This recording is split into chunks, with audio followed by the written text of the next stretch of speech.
నూలు నూలులో శతాబ్దాల గౌరవం, పట్టు పరంపరకు ప్రతీక, సంప్రదాయానికి శాశ్వత చిరునామా సఖీ. నమస్తే రమగారు. నమస్తే జయ. రమగారు, మనం నాయనార్ కథలు చెప్పుకుంటున్నాం కదా, అయితే ఎక్కువగా పురుషుల గురించి, అంటే మగవారే భక్తులు ఉన్నారా శివునికి, ఆడవారు లేరా? నాయనార్నిలా ఏమనాలి? నాయనారనే అంటారు వాళ్ళని. అంతేనా?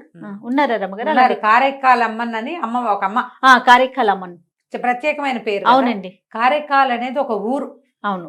అయితే ఆ ఊర్లో ఉన్న ఒక భక్తురాలి గురించి చెప్తారు. సారట శివపార్వతులు ఇద్దరు కైలాసంలో కూర్చొని ఉంటే ఒక మహాశక్తి ఏదో తల్లకిందులుగా వస్తోందట తమ వైపు. కాళ్ళు పైకి చేతుల కిందకి, చేతులతోటి నడిచొస్తున్నట్టుగా కనపడింది. ఈయన అమ్మవారు ఆశ్చర్యపోయిన పార్వతి, ఎవరో వస్తున్నారు, అదేమిటి అలాంటి స్వరూపంతో వస్తున్నారంటే, ఆయన శివుడు అన్నట్ట కారైకాల్ అమ్మని వస్తోంది మన దగ్గరికి, మన మహాభక్తురాలు ఇవిడే, పరమేశ్వరుడే చెప్పేంత భక్తి, అబ్బా మహాశివ భక్తురాలు అని చెప్పేసరికల్లా ఆమె దగ్గరకు వచ్చి పరమేశ్వరుని నమస్కారం చేసింది. స్వామికి దండం పెట్టింది, అమ్మకి దండం పెట్టింది. అయితే నువ్వు ఇలా ఎందుకు చేతులతోటి వస్తున్నావంటే, కైలాసం మీద కాలు పెట్ట బుద్ధి కాలేదు ప్రభు, నువ్వు తిరిగేది అందుకని చేతులతో నడిచి వచ్చింది.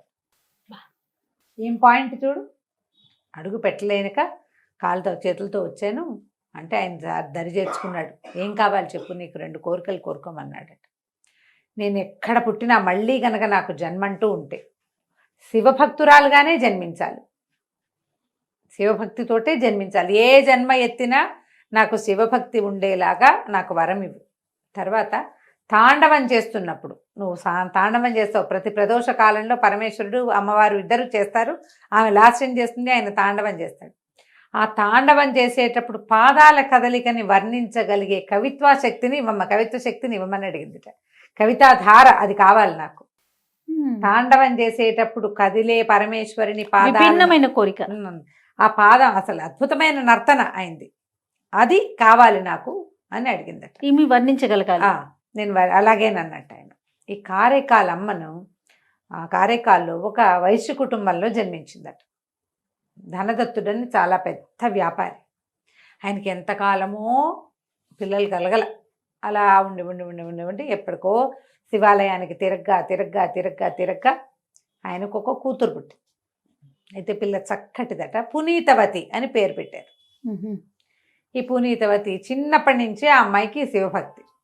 తండ్రితో కలిసి దేవాలయానికి వెళ్ళేది, తల్లితో కలిసి అన్ని రకాల పూజలు చేసేది. ఎవరైనా శివభక్తులు వాళ్ళు వాకిట్లకు వస్తే వాళ్ళకి బిచ్చం పెట్టేది. ఆసక్తిగా శివ పూజ కథలు, శివ సంబంధమైన గాథలు వినేది. శివపురాణం అవి చక్కగా కథలు నోటికొచ్చు. ఎవరైనా అడిగితే పొల్లు పోకుండా శివ స్తోత్రాలు అప్పచెప్పేది. ఎంతో బుద్ధిమంతురాలుగా ఉండేది.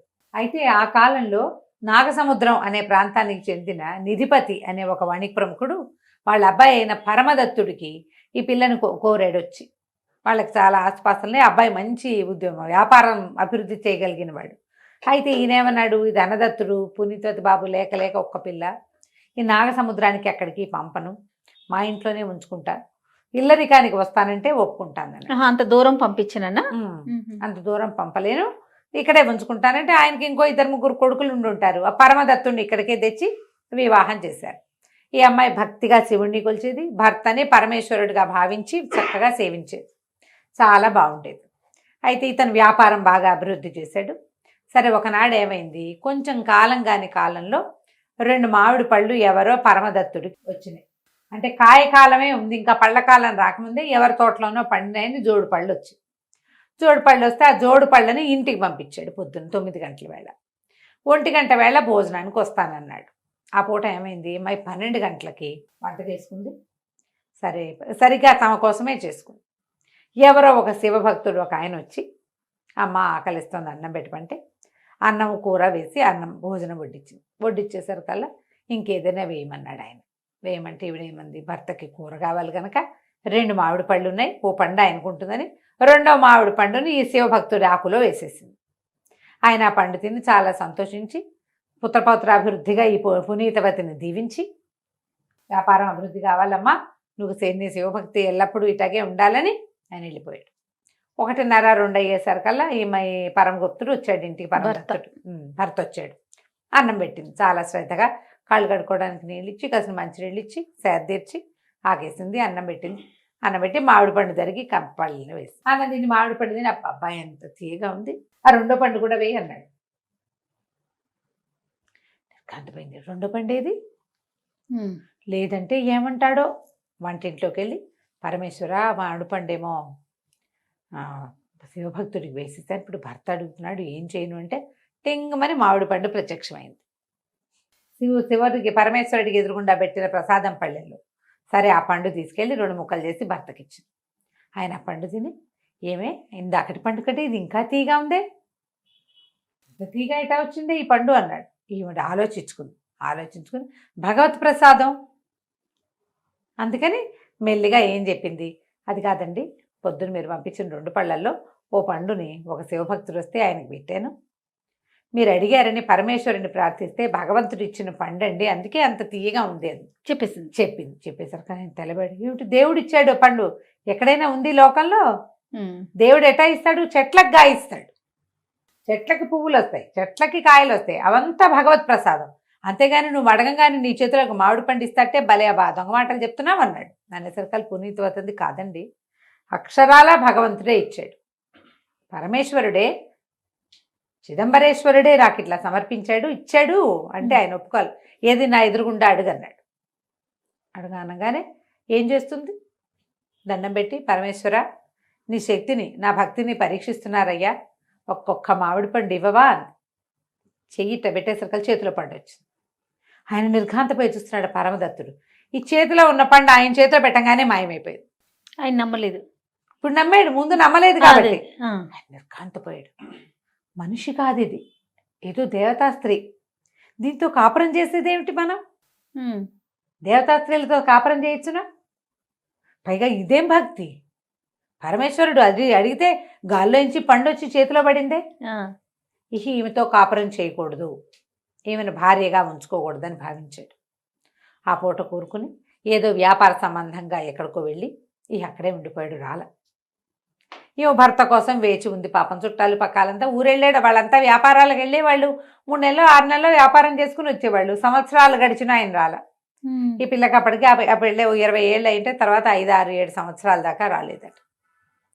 రాకపోతే ఏమైంది, అతను ఏం చేశాడు, వేరే ఊరు ఎక్కడికో వెళ్ళిపోయి అక్కడ వ్యాపారం డెవలప్ చేసుకుని వివాహం కాలేదని చెప్పి అక్కడ ఇంకొక అందాల భరణం చూసి పెళ్లి చేసుకున్నాడు. కూతురు పుట్టింది, ఆయన పునీతవతి అని పేరు పెట్టాడు, భార్య పేరే పెట్టుకున్నాడు.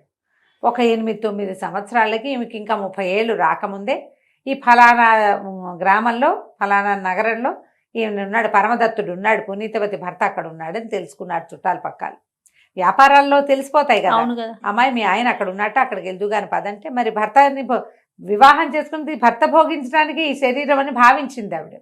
అందుకని చుట్టాలు పక్కాలు అందరితో కలిసి ఆ ఊరు వెళ్ళిందట. ఆయనది ఒక చిన్న పెద్ద సంస్థానం లాగా ఉంది. ఈమెను చూసేసరికి ఆ దేశపు రాజుగారు కూడా ఉన్నాడట అక్కడ. కాళ్ళు ఉనికిపోయినాయట అతనికి, భయంతో ఉనికిపోయేట వచ్చేసరికి. ఆ రాజు అన్నట్టు అదేమిటి అంత భయపడుతున్నావు అంటే, ఈమె దేవతా స్త్రీ అండి, అందుకే నీ పేరు నేను మా కూతురు కూడా పెట్టుకున్నాను, నా కూతురు పేరు కూడా పునీతవతే అనేసరికి దేవతా స్త్రీ ఏమిటయ్యా మామూలుగానే కనపడుతుందంటే, కాదండి ఇప్పుడు దేవతా స్త్రీ గాల్లోంచి మామిడి పళ్ళు పుట్టించగలదు, ప్రత్యక్షంగా చూశాను అనేసరికి చుట్టాలు పక్కాలంతా చేరి ఈ పునీతవతి దెబ్బాయి భార్య ఫలానా ధనదత్తుడి కూతురు పెళ్ళై 8 సంవత్సరాలు 8 ఏళ్ళ నుంచి తను కనపట్టలేదు అని రాజుగారికి చెప్పారు. అతను అన్నాడు, ఈమెను నేను భార్యగా స్వీకరించను, ఈమె దేవతాంశ కలిగిన స్త్రీ, నాకు మనుషులే కావాలి, నేను ఈమెతో కాపురం చేయను, స్వీకరించను అనేసరికి అమ్మ నిర్ఘాంతపోయింది.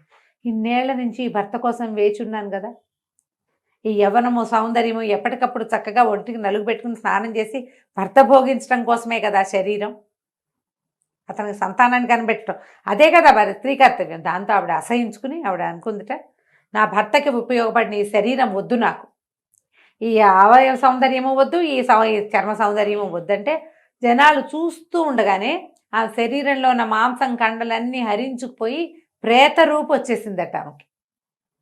భగవంతుని ప్రార్థించింది, ఈ సౌందర్యం ఎందుకు, అందరూ ఏమంటారు, నన్ను ఏమనుకుంటారు, నేను అతని కోసం కదా 7-8 ఏళ్ళ నుంచి ఈ శరీరాన్ని నేను ఎందుకు పోషించాను, భర్త కోసం పోషించాను, అతనికి నేను వద్దని నాకు ఇంకా శరీరం ఎందుకు, నాకు భగవంతుడే చాలు, నాకు శరీరం అక్కర్లేదంటే సన్నగా అయిపోయి ఎముకలు బయటపడి చూస్తుండగానే అది అయిపోయింది. నిన్నమంతా ఆశ్చర్యపోయి సాగిలిపడి దండాలు పెట్టేశారట ఆమెకి. ఇక శివ పూజలోనే గడపటం మొదలుపెట్టింది. కారెక్కాలమ్మని అనేవారు ఆ పునీతవతిని. ఆమె ఎంతకాలమో పరమేశ్వరుడిని పూజించి కాలం తీరిన తర్వాత కైలాసానికి వెళ్ళింది. అబ్బా, ఆ కైలాసానికి వెళ్తూ వెళ్తూ కాళ్ళతోటి వెళ్తే పరమేశ్వరుడికి అవజ్ఞగా ఉంటుందని తిరగబడి చేతులతో నడుచుకుంటూ కైలాసానికి వెళ్ళింది. అంత భక్తురాలు, అంత భక్తురాలు. ఆమె అడిగింది అడిగినట్టు ఎట్లా అయిపోయిందో చూడండి. ముందు నా భర్త కావాలి, నాకు రావాలి ఇలాంటి వాడు కోరుకోవాలి. కాలక్రమాన్ని ఎలా జరుగుతుందో అలా జరగాలని కోరుకుంది అంతే. దాని మీద ఆలోచించాల. ఎప్పుడైతే తనకి శరీరం వద్దనుకున్న శరీరం శుష్కింపు చేసుకుందో ఆమె యొక్క మహత్యము, ఆమె యొక్క భక్తి ప్రపంచానికి తెలిసిపోయింది. కారెక్కాలమ్మనికి ఆవిడ కూడా మందిరం ఉంది ఇప్పుడు. ఉందండి, ఇప్పటికీ ఉంది తమిళనాట. చూడండి, నాయనార్లలో స్త్రీలు కూడా ఉన్నారు. ఆమె కారెక్కాలమ్మని పేరుతోటే గుర్తింపబడింది. ఆమెను కోరుకుంటే భార్యాభర్తల మధ్య సంబంధ బాంధవ్యాలు బాగుపడతాయని చెప్తారు. ఈ నాయనార్ల గాథలు ఎన్ని సంవత్సరాల క్రితం ముందు వీరమ్మ గారు మనకి? ఈ 2000 సంవత్సరాల నుంచి జరుగుతున్నవే. చోళులు పాండ్యుల కాలాల్లో కూడా జరిగినాయి. ఆ భక్తులు ఉన్నారట. వాళ్ళు డైరెక్ట్ గా స్వర్గానికి వెళ్ళిన వాళ్ళు, అంతేగా? అంతే, కైలాసానికి చేరుకున్న వాళ్ళు మన ముందే ఉన్నారు భక్తులు, పరమ భక్తులు. అదే అద్భుతం రమ్మ గారి. కార్తీక మాసంలో ఇలాంటి స్టోరీలు వినగలిగేంత అదృష్టం దక్కటం నిజంగా చాలా సంతోషం అనిపిస్తా ఉంది. మీకోసం నేను చదివాను, నేను కూడా అదృష్టవంతురాలిని. అంతే. నమస్తే అండి. నమస్తే జయ.